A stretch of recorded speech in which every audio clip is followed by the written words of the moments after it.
ক্লাসটিতে তোমরা দশমিক থেকে বাইনারি সংখ্যায় রূপান্তর শিখতে পারবে পূর্ণ সংখ্যা ও ভগ্নাংশ উভয় ক্ষেত্রে। এর আগে আমি তোমাদের হোয়াইট বোর্ডে এই ধরনের অঙ্ক শিখিয়েছিলাম, তবে এখন স্মার্ট বোর্ডে আরো সুন্দর করে বুঝাবো। আশা করি মনোযোগ সহকারে 5-10 মিনিট ক্লাসটি করলেই বুঝতে পারবে উভয় ক্ষেত্রে যে পূর্ণ সংখ্যা থাকলে কিভাবে যেতে হয়, ভগ্নাংশ থাকলে কিভাবে যেতে হয়। এখানে তোমার অনেক বেশি কথাবার্তা মনে থাকা লাগবে না, শুধু একটি কথা মনে রাখবা, সেটি হচ্ছে দশমিক থেকে যে কোনো সংখ্যায় যাওয়ার সূত্র ওই সংখ্যার বেস দ্বারা কাজ করতে হবে।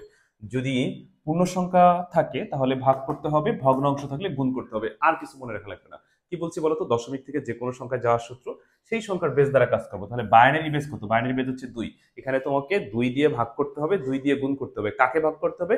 পূর্ণ সংখ্যাকে। আর ভগ্নাংশ যদি থাকে তাহলে গুণ করতে হবে। এখন তুমি কলেজে পড়ো, তুমি ভাগ গুণ পারো, আমি ধরে নিলাম তুমি পারো, কারণ এটা পারার কথা। যদি তুমি ভাগ আর গুণ না পারো, এটা তোমার চরম ব্যর্থতা। তো ভাগ আর গুণ করে করে কিভাবে, এবং ওই নিয়মটা জানা উচিত, কিভাবে সাজায় লেখে, এতটুকু তোমার যথেষ্ট। কারণ তুমি ভাগ গুণ পারো, তারপর যদি না পারো এখন তো শিখতেই পারতেছো, তাই না?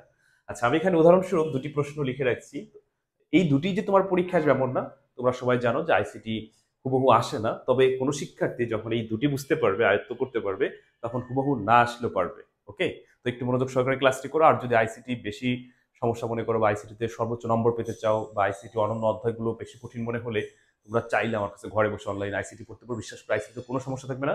বিস্তারিত জানতে পারি হোয়াটসঅ্যাপ নাম্বার এসএমএস 01782291657। আর ঢাকার মধ্যে ফারুক গেট এলাকায় যদি কেউ থাকো, সরাসরি ক্লাস করতে পারবে। বিস্তারিত জানতে এই হোয়াটসঅ্যাপ নাম্বারে যোগাযোগ করলে হবে। আচ্ছা, আমরা এবার ক্লাসে চলে আসি। আমি প্রথমটা সমাধান করে দিচ্ছি। এটা 97 আছে দশমিকে, বলছে বাইনারিতে কত।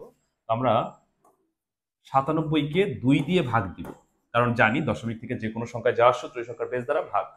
এবার 2 97 মধ্যে কতবার যায়, মানে 97 টাকাকে তুমি অর্ধেক করো। 97 টাকাকে যদি তুমি অর্ধেক করতে না পারো তাহলে কি কলেজে পড়ো বলো?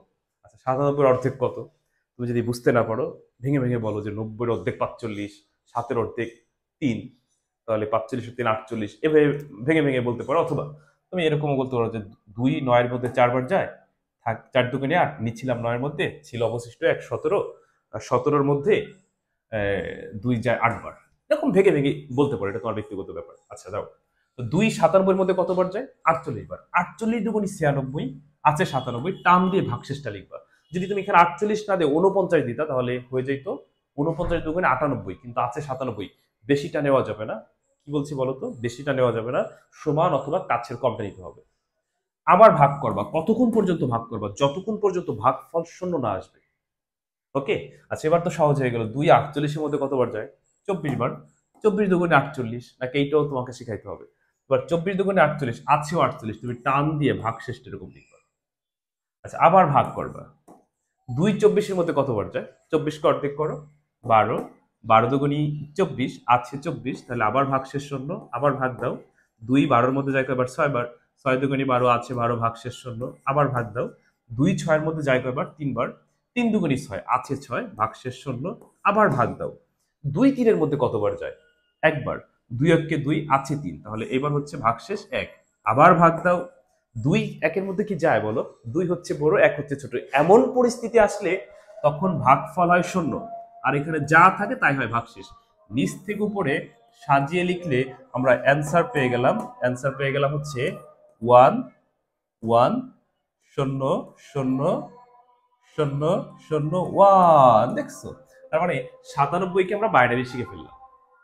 আমি উদাহরণস্বরূপ নিচে আরেকটা প্রশ্ন লিখে রাখছি, যে যে 47.43, এখানে আমরা পূর্ণ সংখ্যা ভগ্নাংশ দুটি শিখতে পারবো। তো এইটা বুঝতে পারছো কিনা বলো? মানে আজকের ক্লাসে আমরা দশমিক থেকে মানে যে কোনো না, দশমিক থেকে বাইরের সংখ্যা শিখতেছি পূর্ণ সংখ্যা এবং ভগ্নাংশ উভয় ক্ষেত্রে। আচ্ছা, এবার আমরা এইটা করি।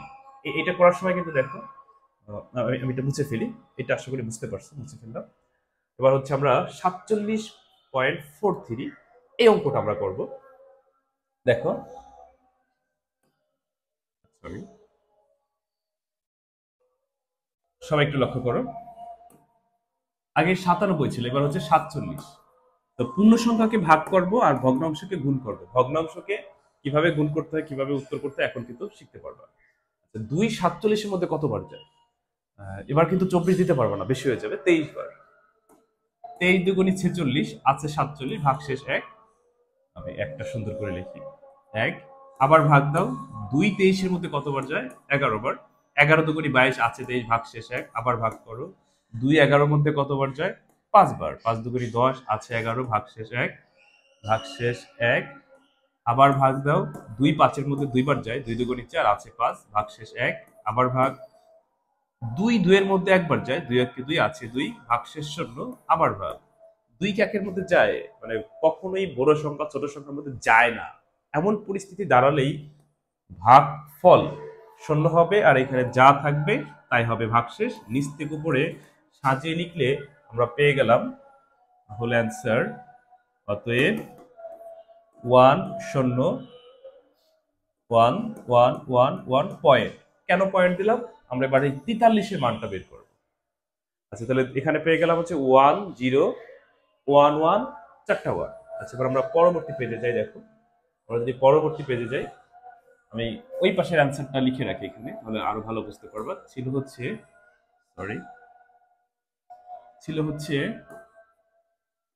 47.43। কিসে ছিল? দশমিকে। আমরা অলরেডি 47-এর মানটা বের করে ফেলছিলাম। 1 0 কয়টা 1? চারটা 1। ওকে, আচ্ছা, এবার দেখো, এটা হচ্ছে পূর্ণ সংখ্যার মান পেয়ে গেলাম। এবার ভগ্নাংশটা আমরা কেমনে করবো? আমি এখানে লিখে রাখছি গুণফল, ভগ্নাংশ, পূর্ণ সংখ্যা। এটা হলো এরকম, এই 43কে তুমি 2 দিয়ে গুণ দেবা। কারণ ওই যে দশমিক থেকে যে কোনো সংখ্যায় যাওয়ার সূত্র, আমরা যে সংখ্যায় যাব সেই সংখ্যার বেস দ্বারা কাজ করব। পূর্ণ সংখ্যা থাকলে ভাগ করব, ভগ্নাংশ থাকলে গুণ করব। তো একটু আগে আমরা ভাগের অংশটা শিখছি, এখন আমরা গুণের অংশটা শিখবো। আচ্ছা, 43কে তুমি 2 দিয়ে গুণ দাও। আচ্ছা, 43কে তুমি 2 দিয়ে গুণ করতে পারবা না, এটা কোনো কথা? আচ্ছা, 43কে যদি তুমি 2 দিয়ে গুণ করো তাহলে কত হয়? 86।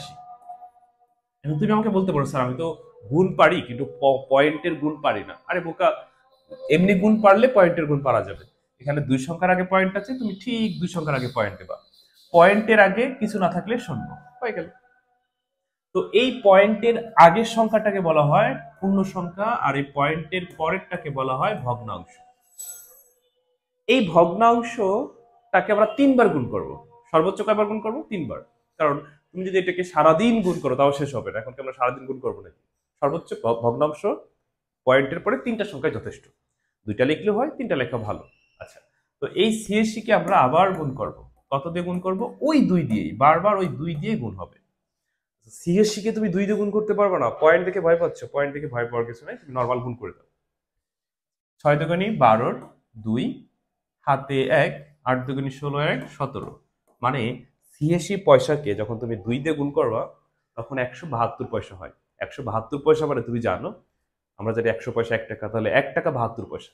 তাহলে এই যে পয়েন্ট দিলে হয়ে গেল 1 টাকা 72 পয়সা। কিন্তু এখানে আমরা কেন পয়েন্ট দিলাম? ওই যে 2 সংখ্যার আগে পয়েন্ট আছে, আমরা সেই 2 সংখ্যার আগে পয়েন্ট দিলাম। পয়েন্টের আগে যেটা থাকে সেটার নাম হচ্ছে পূর্ণ সংখ্যা, পয়েন্টের পরে যেটা থাকে সেটা হচ্ছে ভগ্নাংশ। এই জায়গায় কিন্তু একটা প্রশ্ন আমরা পেয়ে গেছি, র্যাডিক্স পয়েন্ট কি? এই পয়েন্টটাকে কিন্তু র্যাডিক্স পয়েন্ট বলা হয়। তো র্যাডিক্স পয়েন্ট কাকে বলে? উত্তর, পূর্ণ সংখ্যা ও ভগ্নাংশ সংখ্যার মাঝে যে চিহ্ন বসে তাকে র্যাডিক্স পয়েন্ট বলে। এটা সৃজনশীলের কতে আসে, দেখছিলাম মাদ্রাসা বোর্ডে 1 বছর এটা দিয়ে প্রশ্ন করেছিল। আচ্ছা, আমরা বলছিলাম সর্বোচ্চ 3 বার করবো, কবার করবো? 3 বার। এই 72কে আবার আমরা গুণ দিব ওই 2 দিয়েই। আচ্ছা, 72কে আবার তুমি 2 দিয়ে গুণ করো, 2 দুগুণী 4 হাতে নাই, 7 দুগুণী 14। কয় সংখ্যার আগে পয়েন্ট ছিল? 2 সংখ্যার আগে পয়েন্ট, আমরা 2 সংখ্যার আগে পয়েন্ট দিলাম। তো এখানে পয়েন্টে সুন্দর করে পয়েন্টটা দিয়ে দাও। পয়েন্টের আগে কত? পয়েন্টের আগে হচ্ছে 1, তাহলে পূর্ণ সংখ্যা হচ্ছে 1, ভগ্নাংশ হচ্ছে 44। হয়ে গেল 3 বার। তুমি যদি এই এই 44কে মানে 44কে আবার যদি গুণ করো, আবার গুণ করো, আবার গুণ করো, আবার আসবে আসবে আসবে, সারাদিন আসবে, সারাদিন কি গুণ করবো না?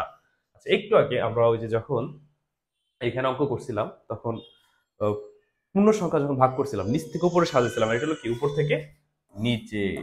অ্যান্সার পেয়ে গেলাম 0 1 1। ওকে, বাইনারিতে হয়ে গেল। আশা করি বুঝতে পারছো। এবার আমি ধরো এই যে যে মাত্র তোমাদেরকে যেটা শিখাইলাম 47.43 দশমিকে ছিল বাইনারিতে, আমি যদি এবার সংখ্যা পরিবর্তন করে দিই, তুমি পারবে না? মানে তোমার তো পারার কথা, নিয়ম তো একই, খালি কি হবে? সংখ্যা পরিবর্তন হবে, নিয়মের কোনো পরিবর্তন নেই। তাহলে দশমিক থেকে যে কোনো সংখ্যায় যাওয়ার সূত্র, ওই সংখ্যার বেস দ্বারা কাজ করতে হবে। পূর্ণ সংখ্যা থাকলে ভাগ করতে হবে, ভগ্নাংশ থাকলে গুণ করতে হবে। আর প্রিয় শিক্ষার্থীরা, তোমরা চাইলে কিন্তু আমার কাছে ঘরে বসে অনলাইনে আইসিটি পড়তে পারো।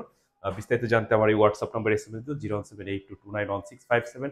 ওকে, ঠিক আছে, ভালো থেকো। পরবর্তী কোনো ক্লাসে আবার কথা হবে। আল্লাহ হাফেজ।